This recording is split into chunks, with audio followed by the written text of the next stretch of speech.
শ্ৰী অলকানন্দ ৰাজকুমাৰী কাকতিৰ ৰচনা ঈশ্বৰলৈ প্ৰাৰ্থনা। হে ঈশ্বৰ, মোকে শৰীৰ দিয়া, যি সহস্ৰ দুৰ্যোগৰ মাজতো অপৰাজেয়। হে ঈশ্বৰ, মোক এখন হৃদয় দিয়া, যি দিব পাৰে নিৰ্ভৰশীল নিৰাপত্তা, মমতা মই মাতৃৰ দৰে ঐশ্বৰ্য বিয়পাব পাৰে আকাশে আকাশে। হে ঈশ্বৰ, মোকে মন দিয়া, যি মুক্ত চিন্তা মুক্ত দৃষ্টি দুৰ্বাৰ গতিৰে লৈ যাব পাৰে ক্ষুদিতজনৰ কাষলে।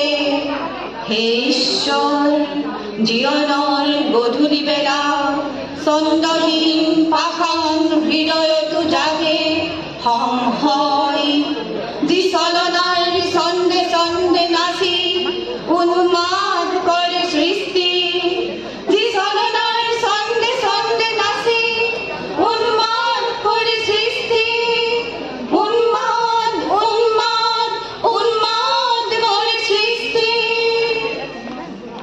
প্ৰাৰ্থনা সামৰিব বিচাৰিছো ঋগ্বেদৰ প্ৰথম অধ্যায়ৰ এটি শ্লোকেৰে।